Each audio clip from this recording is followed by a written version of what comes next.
In this session of the Pediatric Emergency Medicine Fellows Research Design course, we will discuss writing a research proposal for grant funding. We have completed all the preparatory steps in the research process.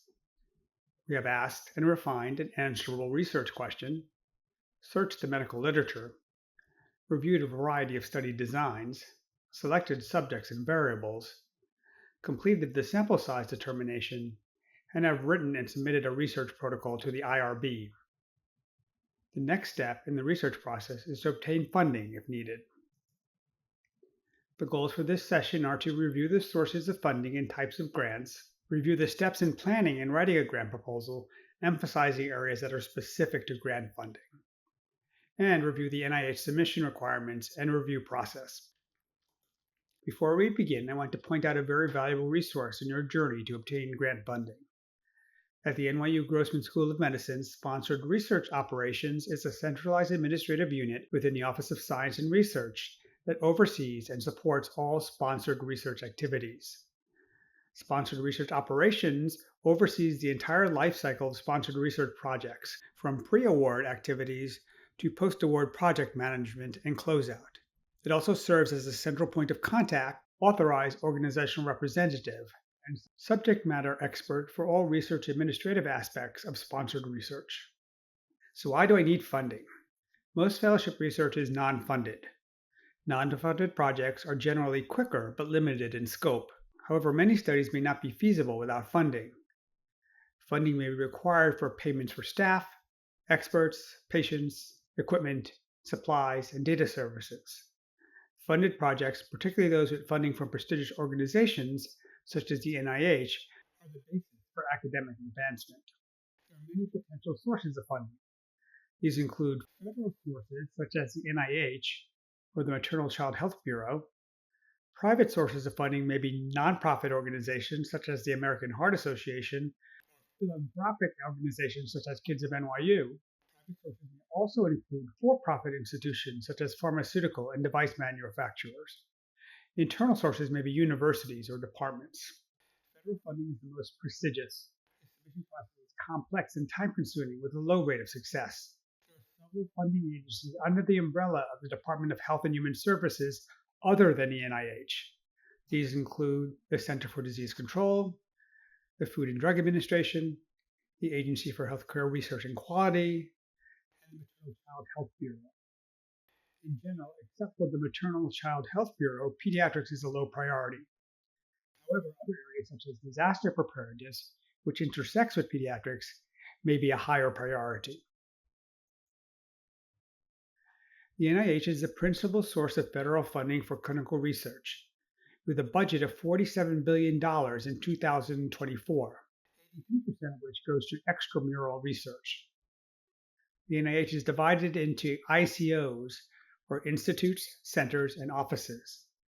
Each of the ICOs have different missions, priorities, and budgets. There are 27 institutes and centers. Institutes and centers are the primary research units. Offices manage the overall operations of the NIH.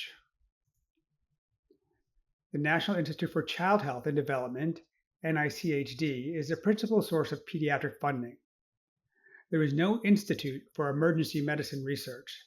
Instead, the Office of Emergency Care Research is part of the National Institute of Neurologic Disorders and Stroke. The Office of Emergency Care Research does not directly fund research, but works across the other NIH institutes and centers to fund emergency medicine research. The NIH website at grants.nih.gov was relaunched in 2024 to improve usability. The home page provides access to valuable resources and guidance. If you had not previously submitted a grant proposal to the NIH, the New to NIH tab on the upper left of the menu bar is a place to start to provide answers to your questions. Which institute or center that you choose to seek funding from requires an understanding of each institute's and center's research mission. Review past funding activity. Is their research focused on new or experienced researchers? Review funding opportunity announcements. On the Funding tab in the main menu of the NIH website, you'll be able to explore the missions of the institutes and centers and search for funding opportunities. The NIH funding categories include grants, cooperative agreements, and contracts. NIH grants are divided into research or R series, training or T series, fellowship or F series, and career development awards or K series. NIH cooperative agreements are for high priority research areas and include substantial involvement of the NIH compared to grants, which have limited NIH involvement. Cooperative agreements are generally not the result of investigator-instigated applications. NIH contracts are for specific funding opportunities that focus on one topic only. Unlike grants, the institute funding the contract will specify the deliverables, the innovation, the budget, and many other aspects of the research. We will focus on NIH grants in this session. NIH R-Series grants support individual researchers.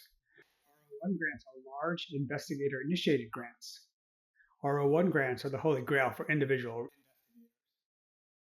R03 grants are for small grants for pilot studies, secondary analysis, and research methodology. R21 grants are cutting-edge pilot studies. NIH P-Series grants support multi-project research programs. These include project grants and central grants. These are the steps in the grants process, assessed from the Grants Process tab on the menu bar on the NIH homepage. Plan to apply, write application, submit, review, award, and post-award monitoring and reporting. This session will focus on the plan to apply and writing application processes. So where do you start? You need a great idea, lots of time, organizational skills, and an experienced mentor. Planning for a grant is like writing a research protocol for the IRB with additional steps and an expanded timeline. Steps unique to grant include identifying sources of funding, contacting the source of funding, and creating a budget. This process can take up to 13 to 15 months from planning to receiving funding. This includes planning and writing and the review process. Results of initial review may take 4 months, and if approved, funds are received 3 to 5 months later. Reviewers want to know that everything is thought through and that the project has a high likelihood of success. Be thorough and complete, follow instructions, be clear, concise, and professional. Use language comprehensible to both scientists and the public, and use an active voice. A completed grant application includes an abstract, a research plan, and a budget. The abstract may be the only thing that most reviewers read. In the next few slides, we'll talk more about the research plan and the budget. There should be a maximum of 3 to 5 aims, and they should parallel the research hypothesis. The background section sets up the rationale for the project. A brief review of the existing literature should highlight gaps and opportunities and how your hypothesis would improve health. The hypothesis should adhere to the finer criteria. It should be feasible, interesting, novel, ethical, and relevant. Describe any preliminary studies that you have conducted. The research design and methods section should be organized by your aims and hypothesis. Describe the subjects, setting, and technical methods, expected outcomes and a timetable for completion, and limitations and plans for dealing with problems. Budgets are divided into direct costs and indirect costs. For direct costs, budget items are divided into personal salaries, or PS, and other than personal salaries, OTPS. These are costs directly related to the research project and are detailed on the next slide. Indirect costs are for facilities and administrative costs, or F&A costs. These are the costs to an organization that are not readily assignable to a particular project, but are necessary for the operation of an organization and performance of the project. This is the institution's cut. The budget should match your research proposal's goals and objectives. The budget should not be so low as to jeopardize completion of the project, or so high so that it gives the appearance of padding the budget. Personnel salaries typically makes up 60 to 80% of the budget. Salary for the principal investigators is expressed as a percentage effort of their base salary. Consultants, such as statisticians, survey designers, and grant coordinators are also included in personal and salaries. Other than personal services includes equipment, supplies, travel, and data entry. If you have never created a budget before, sit down with someone who has. Applications are submitted electronically to the NIH at grants.gov in cycles. They are submitted to the Division of Receipt and Referral within the Center for Scientific Review. This review checks for completeness, determines the area of research, assigns it to a specific institute or center, assigns it to 2 reviewers in a specific science research group, and assigns an ID number. Proposals are judged in comparison to other proposals in your field of science. The NIH review criteria that are new in 2025 include 3 factors. Factor 1 is importance. Is there a relevant hypothesis? What is the potential impact on health? Is the hypothesis novel? Factor 2, rigor and feasibility. What is the approach? Are the methods feasible and the budget appropriate? And factor 3, expertise and resources. Does the investigator have the requisite training and experience? Is there sufficient institutional support and adequate facilities? Factors 1 and 2 are scored from 1 exceptional to 9 poor. Factor 3 does not have an individual score but is considered in the overall impact. After the primary review, the bottom 50% are unscored. These are classified as not discussed or not recommended for consideration. The remaining 50% undergoes secondary review. The outcomes of secondary review includes approved and transferred, deferred, and not funded. Overall, 20% or 1 in 5 new research grant proposals are accepted. Those that are recommended for funding are not necessarily guaranteed to receive funding. They undergo further review to ensure alignment with NIH funding principles, review the project's budget, determine the applicant's eligibility, and comply with public policy requirements. Proposals may be deferred if the proposal needs more work, or if the proposal scores well, but there are insufficient funds to support it at this time. If your proposal is deferred because it needs more work, revise it as soon as possible. 15 to 20% of resubmissions are subsequently funded. Consult the program office for advice. Update with new literature. Address each criticism clearly, completely, concisely, and tactfully. The bottom 50% are unscored. These are not discussed or not recommended for further consideration. Proposals that are not discussed receive the scores of the assigned reviewers and a summary. Proposals that are not recommended for further consideration are judged as no chance of funding, typically due to risk or inadequate protections. The NIH defines new investigators as those without prior NIH grants. Early stage investigators are those with less than 10 years out from their final degree or completion. For new investigators, the NIH gives special considerations to future potential rather than past achievement. New investigators should develop an area of expertise in non-funded projects and obtain advanced research training. Review grants that have been successful. Start small and get help early. Surround yourself with experienced researchers and utilize institutional resources.